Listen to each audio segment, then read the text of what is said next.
Hello আমার প্রিয় বন্ধুরা, সবাই কেমন আছো বলো? আশা করি সবাই খুব ভালো আছো। আমিও কিন্তু খুব ভালো আছি। চলে এসেছি তোমাদের সাথে আজকে আর একটা নতুন ভিডিও নিয়ে। তো চলো ভিডিওটা শুরু করছি। বন্ধুরা, তোমরা কি জানো ভূত চতুর্দশী কি? এর পিছনের এক পৌরাণিক কাহিনী আছে, তো সেটাই আজকে তোমাদের সাথে শেয়ার করব। তো চলো ভিডিওটা শুরু করছি।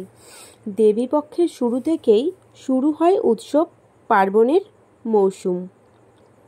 5 দিনের পুজো পেয়ে কৈলাসে শিবের কাছে ফিরে যান উমা। ধনদেবীর লক্ষ্মী ও পাঁচালী শুনে মত্ত ছাড়েন। এরপর কুবেরের পুজো সম্পন্ন করে বাঙালি যখন দীপান্বিতা অমাবস্যায় শক্তির আরাধনার উদ্যত, ঠিক তখনই দরজায় কড়া নাড়ে ভূত চতুর্দশী। শুধু তাই নয়, সমগ্র ভারতবর্ষ জুড়ে চৌর চতুর্দশী, নরক চতুর্দশী, যম চতুর্দশী, রূপ চতুর্দশী বা রূপ চৌদাস নামেও পরিচিত এই দিনটি। পশ্চিমা হ্যালোইন পার্টির মতো বাঙালির হ্যালোইন হচ্ছে এই ভূত চতুর্দশী। তবে জানেন কি ভূত চতুর্দশী আসলে কি? কেন পালন করা হয় এই ভূত চতুর্দশী? কেন এদিন 14 রকমের শাক খাওয়া হয়? 14টি প্রদীপ জ্বালানোর বিধান দেওয়া হয়েছে? কেন এই দিন দেবী চামুণ্ডার পূজা করা হয়? এদিনে কেন মৃত পূর্বপুরুষদের অশরীর আত্মা নেমে আসে পৃথিবীতে? শ্রীরামচন্দ্র, দৈত্যরাজ বলি, ধর্মরাজ যম বা নরকাসুরের সঙ্গে এর সম্পর্ক কী ছিল? আসুন কয়েকটি পৌরাণিক কাহিনীর আলোকে জেনে নেওয়া যাক ভূত চতুর্দশীর মাহাত্ম্য। ভূত চতুর্দশী ও দৈত্যরাজ বলি আশ্বিন মাসের কৃষ্ণপক্ষের চতুর্দশী তিথিতে, অর্থাৎ ধন একাদশীর পরের দিন এবং দীপান্বিতা অমাবস্যার কালী পূজার আগের দিন বাংলার ঘরে ঘরে পালিত হয় ভূত চতুর্দশী। ভূত চতুর্দশী প্রসঙ্গে প্রথমেই যে ঘটনাটি সামনে আসে সেটি হলো ভক্ত পৌত্র দৈত্যরাজ বলির কাহিনী। পুরাকালে দৈত্যরাজ বলি যখন স্বর্গ রাজ্য দখল করে দেবতাদের বিতাড়িত করেছিলেন, তখন চিন্তিত দেবগণ শরণাপন্ন হয়েছিলেন ভগবান শ্রীবিষ্ণুর। তখন অত্যাচারী বলিকে দমন করতে ভগবান শ্রীহরি বামন অবতার রূপে আবির্ভূত হয়েছিলেন বলিরাজার সামনে। দাবি করেছিলেন 3টি চরণ রাখার জায়গা।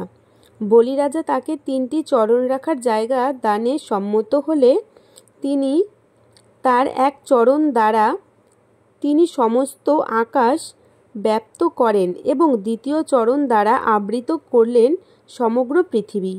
এরপর তার শরীর থেকে তৃতীয় একটি পা বের করে বলি রাজাকে জিজ্ঞাসা করলেন, আর এক চরণ রাখি কোথায়? তখন বলি রাজা তার মাথা পেতে দিয়েছিলেন এই তৃতীয় চরণ রাখার জন্য, আর সেই চরণ দিয়েই বলি রাজাকে পাতালে প্রেরণ করেছিলেন বামন অবতার। তবে নিজের এমন দুর্গতি হবে জেনেও বলিরাজা তার মাথা পেতে দিয়েছিলেন বলে শ্রী বিষ্ণু তাকে অমরত্বের বর দিয়েছিলেন, আর সেই সাথে বছরে একটি দিন তাকে ভূত প্রেত পিশাচ ও অশরীরী আত্মাদের সাথে নিয়ে পৃথিবীতে উঠে আসারও অনুমতি দিয়েছিলেন। আর সেই দিনটি হচ্ছে ভূত চতুর্দশী। 14 জন অশরীরী পুরুষদের ঘরে ফেরা। তবে ভৌতিক ব্যাপারটা এখানেই শেষ নয়। পুরাণ মতে এই দিনে স্বর্গ ও নরকের দ্বার সাময়িকভাবে খুলে দেওয়া হয় পরলোকগত আত্মাদের নিজ গৃহে ফেরার জন্য। তাই পিতৃকুল ও মাতৃকুলের 14 জন অশরীরী পূর্বপুরুষ নেমে আসেন গৃহস্থের বাড়িতে। যেহেতু মৃত্যুর পর মানুষের দেহ পঞ্চভূত অর্থাৎ প্রকৃতিতে বিলীন হয়ে যায়, তাই প্রকৃতির কোল থেকে সংগ্রহ করা 14টি শাক খেয়ে পূর্বতন 14 পুরুষের উদ্দেশ্যে শ্রদ্ধার্পণ করা হয় এই তিথিতে। তাছাড়া 14 শাক ধোয়ার পর বাড়ির প্রতিটি কোণে ছিটিয়ে দেওয়া হয় সেই জল।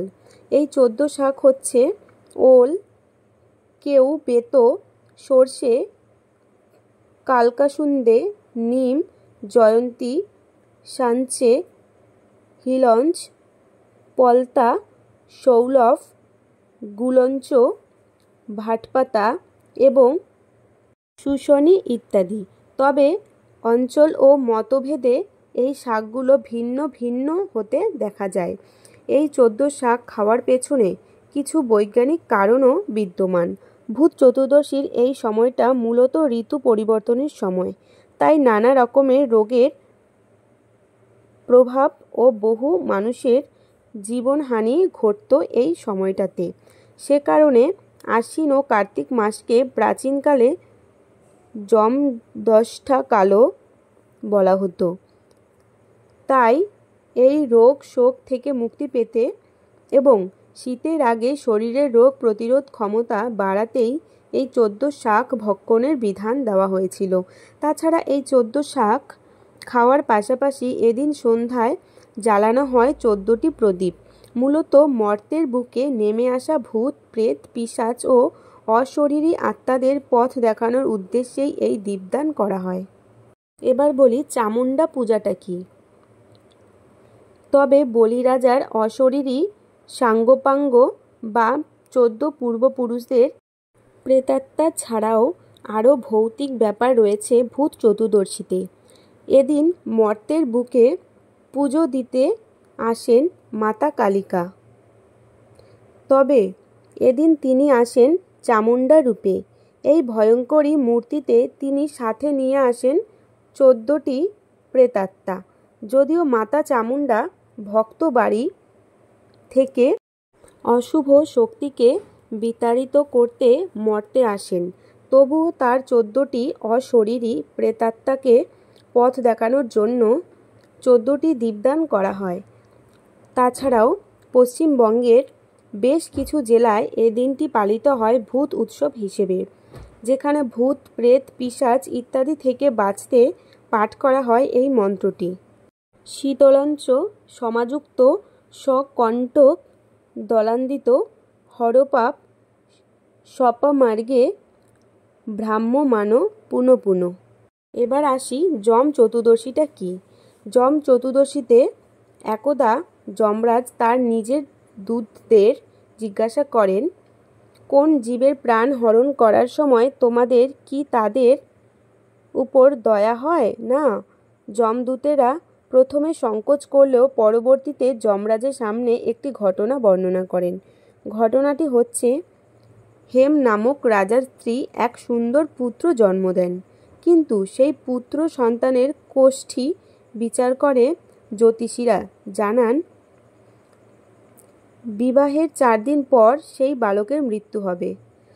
এই ভবিষ্যৎবাণী শোনার পর রাজা সেই বালককে যমুনা তীরের একটি গুহায় ব্রহ্মচারী হিসেবে লালন পালন করতে শুরু করেন।